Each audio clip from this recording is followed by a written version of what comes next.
ਵਾਹਿਗੁਰੂ ਜੀ ਕਾ ਖਾਲਸਾ ਵਾਹਿਗੁਰੂ ਜੀ ਕੀ ਫਤਿਹ। ਖੋਜ ਗੁਰਬਾਣੀ ਵਿੱਚ ਆਪ ਸਭ ਦਾ ਸਵਾਗਤ ਹੈ ਜੀ। ਸਭ ਨੂੰ ਜੀ ਆਇਆਂ ਜੀ। ਆਓ ਅਸੀਂ ਸਾਰੇ ਮਿਲ ਕੇ ਪਹਿਲਾਂ ਸ਼ਬਦ ਦਾ ਉਚਾਰਨ ਅਤੇ ਉਸ ਤੋਂ ਉਪਰੰਤ ਉਸਦੇ ਅਰਥ ਕਰਾਂਗੇ। ਅੱਜ ਗੌੜੀ ਮਹੱਲੇ ਪਹਿਲੇ ਦੇ 16ਵੀਂ ਸ਼ਬਦ ਦੀ ਵਾਰੀ ਹੈ ਜੀ। ਗੌੜੀ ਮਹੱਲਾ ਪਹਿਲਾ। ਰਾਮ ਨਾਮ ਚਿਤ ਰਾਪੇ ਜਾਕਾ, ਉਪ ਜੰਪ ਦਰਸ਼ਨ ਕੀਜੇ ਤਾਕਾ। राम न जपो अभागो अभाग तुम्हारा, जुग जुग दाता प्रभ राम हमारा रहाओ। गुरमत राम जपे जन पूरा, तित कड अनहद बाजे तूरा।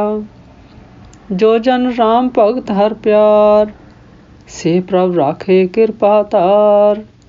जिनके हृदय हर हर सोई, तिनका दर्श परस सुख होई। सर्ब जिया में एको रवे, मनमुख अहंकारी फिर जूनी पवे।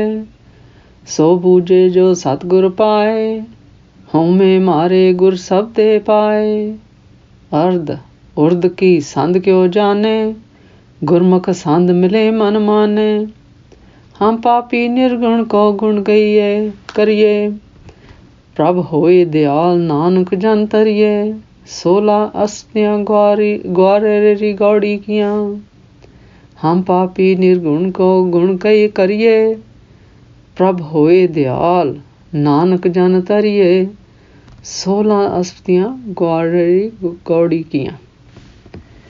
इस शब्द विच गुरु जी सानू दसते हैं कि गुरमुखो जिन्हां दा चित परमेसर राम दे गुरशब्द नाम दे रंग विच रंगिया गया है जी। फिर गुरु जी कहते हैं उन्हां गुरमुखां दा दिन चढ़ते ही साथ करना चाहिए है जी। भाव उन्हां गुरमुखां दा संगत करनी चाहिए है जी। फिर गुरु जी कहते हैं गुरमुखो जे तुसी परमेसर रूप राम दे गुरशब्द नाम का सिमरन नहीं करते जी। फिर गुरु जी कहते हैं तो ये तुहाडे माड़े भाग हैं जी। क्यों माड़े भाग हैं जी? क्योंकि ये मनुखा जीवन ही है जी जो हीरे दे मुताब तो भी उच्चा है जी। तो ये मौका मिलिया है जी, सानू परमेसर ने दिता है जी कि असी उस परमेसर नाल गुरशब्द गुरबाणी नाम द्वारा जुड़ सकीए जी। फिर गुरु जी कहते साडा परमेसर रूप राम जुगां जुगां तो सानू अपनियां दातां बख्शदा आया है जी। फिर गुरु जी कहते जो गुरमत द्वारा परमेसर रूप राम दे गुरशब्द नाम जपता है जी। फिर गुरु जी कहते हैं वो गुरमुख पूरे साधक हैं जी। फिर गुरु जी कहते हैं उन्हां गुरमुखां दे हिरदे विच गुरशब्द गुरबाणी नाम द्वारा अनहद शब्द दा वाजा वजा है जी। भाव उन्हां गुरमुखां दा हिरदा मन परमेसर नाल जुड़ गया है जी। फिर गुरु जी कहते हैं जो गुरमुख साधक परमेसर रूप राम गुरशब्द गुरबाणी नाम भगती अते परमेसर हर नाल प्रेम करते हैं जी। फिर गुरु जी कहते हैं उन्हां गुरमुखां नू परमेसर अपनी मेहर कृपा करके विकारां तो बचा लैंदा है जी। भाव वो गुरमुख गुरशब्द गुरबाणी नाम द्वारा अपने विकारां ते काबू पा लैंदे हैं जी। अते परमेसर भी उन्हां ते अपनी मेहर कृपा करता है जी। फिर गुरु जी कहते हैं जिन्हां गुरमुखां दे हिरदे विच वो परमेसर हर गुरशब्द नाम द्वारा वस जाता है जी। फिर गुरु जी कहते हैं उन्हां गुरमुखां दा दर्शन करना चाहिए है जी। भाव उन्हां गुरमुखां दी ਸੰਗਤ ਕਰਨ ਨਾਲ ਸੱਚਾ ਸੁੱਖ ਮਹਿਸੂਸ ਹੁੰਦਾ ਹੈ ਜੀ, ਪ੍ਰਾਪਤ ਹੁੰਦਾ ਹੈ ਜੀ। ਉਹਨਾਂ ਗੁਰਮੁਖਾਂ ਦੀ ਸੰਗਤ ਕਰਨੀ ਚਾਹੀਦੀ ਹੈ ਜੀ। ਫਿਰ ਗੁਰੂ ਜੀ ਕਹਿੰਦੇ ਹਨ, ਸਾਰਿਆਂ ਜੀਵਾਂ ਵਿੱਚ, ਸਾਰਿਆਂ ਜੀਵਾਂ 'ਚ, ਇਸ ਸ੍ਰਿਸ਼ਟੀ ਦੇ ਸਾਰੇ ਜੀਵਾਂ ਵਿੱਚ ਉਹ ਇੱਕੋ ਹੀ ਪਰਮੇਸ਼ਰ ਹੀ ਵਿਆਪਕ ਹੈ ਜੀ। ਭਾਵ ਹਰ ਇੱਕ ਦੇ ਅੰਦਰ ਉਹ ਪਰਮੇਸ਼ਰ ਦਾ ਰੂਪ ਹੀ ਹੈ ਜੀ। ਫਿਰ ਗੁਰੂ ਜੀ ਕਹਿੰਦੇ ਆ, ਪਰ ਇਸ ਤੱਤ ਨੂੰ ਜਾਣਦਿਆਂ ਹੋਇਆਂ ਵੀ ਮਨਮੁਖ ਆਪਣੇ ਹੰਕਾਰ ਕਾਰਨ ਬਾਰ ਬਾਰ ਜੂਨਾਂ ਵਿੱਚ ਭਟਕਦਾ ਰਹਿੰਦਾ ਹੈ ਜੀ। ਭਾਵ ਆਪਣੇ ਹੰਕਾਰਾਂ ਦੇ ਕਾਰਨ ਆਵਾਗਮਨ ਦੇ ਚੱਕਰ ਵਿੱਚ ਫਸਿਆ ਰਹਿੰਦਾ ਹੈ ਜੀ। ਫਿਰ ਗੁਰੂ ਜੀ ਕਹਿੰਦੇ ਹਨ, ਉਹੀ ਗੁਰਮੁਖ ਸਾਧਰ ਪਰਮੇਸ਼ਰ ਨੂੰ ਸਮਝ ਸਕਦੇ ਹਨ ਜੀ। ਫਿਰ ਗੁਰੂ ਜੀ ਕਹਿੰਦੇ ਹਨ, ਜੋ ਸਤਿਗੁਰ ਨੂੰ ਗੁਰਸ਼ਬਦ ਗੁਰਬਾਣੀ ਨਾਮ ਦੁਆਰਾ ਸਮਝਦੇ ਅਤੇ ਪ੍ਰਾਪਤ ਕਰਦੇ ਹਨ ਜੀ। ਫਿਰ ਗੁਰੂ ਜੀ ਕਹਿੰਦੇ ਹਨ, ਉਹ ਗੁਰਮੁਖ ਗੁਰਸ਼ਬਦ ਗੁਰਬਾਣੀ ਨਾਮ ਦੁਆਰਾ ਆਪਣੀ ਹਉਮੈ ਨੂੰ ਮਾਰ ਕੇ ਗੁਰਸ਼ਬਦ ਨਾਮ ਦੁਆਰਾ ਪਰਮੇਸ਼ਰ ਨੂੰ ਆਪਣੇ ਅੰਦਰ ਵਸਾਉਂਦੇ ਹਨ ਜੀ। ਫਿਰ ਗੁਰੂ ਜੀ ਕਹਿੰਦੇ ਹਨ, ਨੀਵੇਂ ਅਤੇ ਉੱਚੇ ਭਾਵ ਜੀਵ ਅਤੇ ਪਰਮੇਸ਼ਰ ਦੇ ਮੇਲ ਦੀ ਸਮਝ ਕਿਸ ਤਰ੍ਹਾਂ ਆਵੇ ਜੀ। ਫਿਰ ਗੁਰੂ ਜੀ ਕਹਿੰਦੇ ਹਨ, ਗੁਰੂ ਦੀ ਸਿੱਖਿਆ ਦੁਆਰਾ,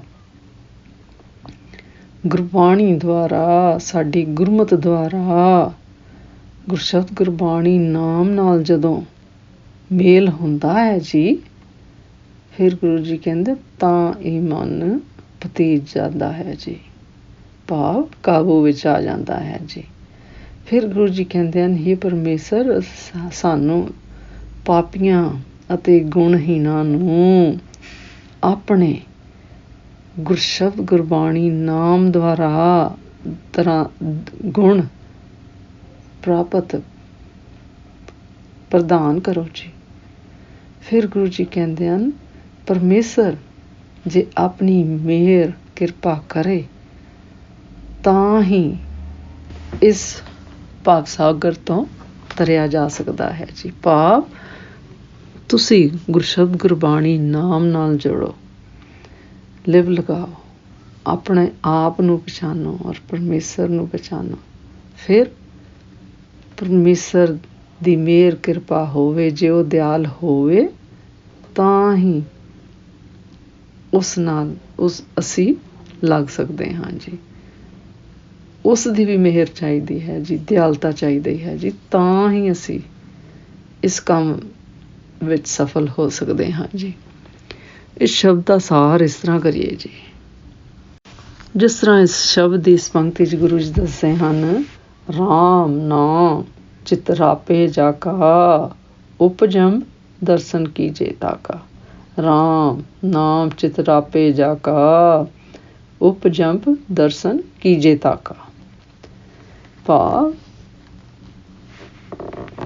ਉਪਜਮ ਦੇ ਅਰਥ ਹਨ ਸੂਰਜ ਉਦੇ ਹੋਣ ਤੋਂ ਪਹਿਲਾਂ, ਸਵੇਰੇ ਉੱਠਦਿਆਂ ਹੀ, ਜਾਗਦਿਆਂ ਹੀ। ਉਹਨਾਂ ਗੁਰਮੁਖ ਸਾਧਕਾਂ ਦੇ ਦਰਸ਼ਨ ਕਰਨੇ ਚਾਹੀਦੇ ਹਨ ਜੀ, ਜਿਨ੍ਹਾਂ ਦਾ ਚਿੱਤ ਹਿਰਦਾ ਪਰਮੇਸ਼ਰ ਰੂਪ ਰਾਮ ਦੇ ਗੁਰਸ਼ਬਦ ਗੁਰਬਾਣੀ ਨਾਮ ਵਿੱਚ ਲੀਨ ਹੁੰਦਾ ਹੈ ਜੀ। ਉਹ ਹੀ ਸਾਨੂੰ ਇਸ ਨਾਲ ਲਗਾ ਕੇ ਉਹਨਾਂ ਦੀ ਖਾਤਰ ਹੀ ਅਸੀਂ ਵੀ ਗੁਰਸ਼ਬਦ ਨਾਲ ਲੱਗ ਸਕਦੇ ਹਾਂ ਜੀ। ਭਾਵ ਸੂਰਜ ਉਦੈ ਹੋਣ ਤੋਂ ਪਹਿਲਾਂ ਅਸੀਂ ਇਸ ਤਰ੍ਹਾਂ ਕਹਿ ਸਕਦੇ ਹਾਂ ਜੀ ਕਿ ਸਾਨੂੰ ਸੰਸਾਰ ਦੇ ਰੋਜ਼ਮਰਾ ਦੇ ਕਾਰ ਵਿਹਾਰ ਵਿੱਚ ਲੱਗਣ ਤੋਂ ਪਹਿਲਾਂ, ਸਵੇਰੇ ਕਿਸੇ ਵੀ ਕੰਮ 'ਚ ਲੱਗਣ ਤੋਂ ਪਹਿਲਾਂ ਵਾਹਿਗੁਰੂ ਜੀ ਦੇ ਗੁਰਸ਼ਬਦ ਨਾਮ ਦੇ ਵਿੱਚ ਲੱਗਣਾ ਚਾਹੀਦਾ ਹੈ ਜੀ।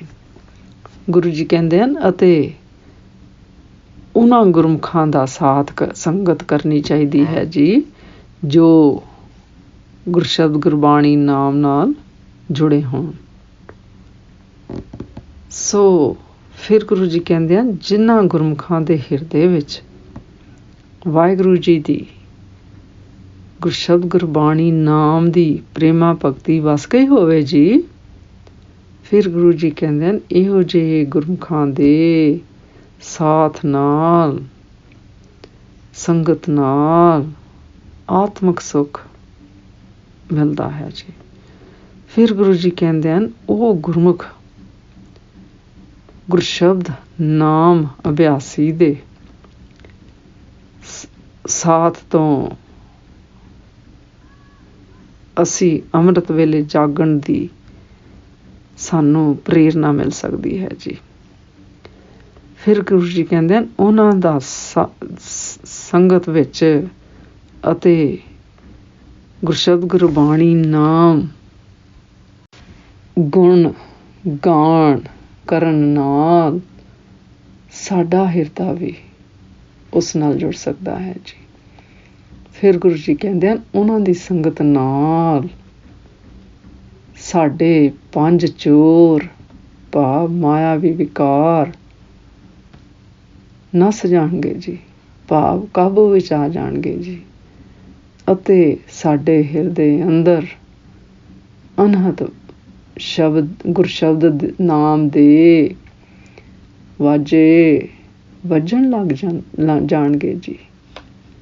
ਸੋ ਸਿਧਾਂਤ ਇਹ ਹੈ ਜੀ ਕਿ ਗੁਰਸ਼ਬਦ ਗੁਰਬਾਣੀ ਨਾਮ ਨਾਲ ਜੁੜਨਾ ਹੈ ਜੀ ਅਤੇ ਪਰਮੇਸ਼ਰ ਅੱਗੇ ਨਿਮਰਤਾ ਸਹਿਤ ਇਹ ਬੇਨਤੀ ਅਤੇ ਅਰਦਾਸ ਕਰਨੀ ਚਾਹੀਦੀ ਹੈ ਜੀ ਕਿ ਵਾਹਿਗੁਰੂ ਸਾਨੂੰ ਇੰਨੀ ਹਿੰਮਤ ਤੇ ਮੱਤ ਦੇ ਕਿ ਅਸੀਂ ਤੁਹਾਡੇ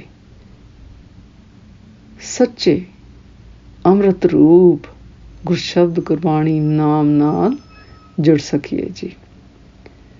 ਜਿਸ ਤਰ੍ਹਾਂ ਇਸ ਸ਼ਬਦ ਦੀਆਂ ਇਹਨਾਂ ਪੰਕਤੀਆਂ 'ਚ ਗੁਰੂ ਜੀ ਦੱਸਦੇ ਹਨ, ਹਮ ਪਾਪੀ ਨਿਰਗੁਣ ਕੋ ਗੁਣ ਕਰੀਏ, ਪ੍ਰਭ ਹੋਏ ਦਿਆਲ ਨਾਨਕ ਜਨ ਤਰੀਏ। ਹਮ ਪਾਪੀ ਨਿਰਗੁਣ ਕੋ ਗੁਣ ਕਰੀਏ, ਪ੍ਰਭ ਹੋਏ ਦਿਆਲ ਨਾਨਕ ਜਨ ਤਰੀਏ। ਅੱਜ ਦਾ ਵਿਚਾਰ ਕਰਦਿਆਂ ਮੇਰੇ ਕੋਲੋਂ ਅਨੇਕਾਂ ਭੁੱਲਾਂ ਹੋਈਆਂ ਹੋਣਗੀਆਂ, ਉਸ ਵਾਸਤੇ ਮੈਂ ਖਿਮਾ ਦੀ ਜਾਚਕ ਹਾਂ ਜੀ। ਵਾਹਿਗੁਰੂ ਜੀ ਕਾ ਖਾਲਸਾ, ਵਾਹਿਗੁਰੂ ਜੀ ਕੀ ਫਤਿਹ।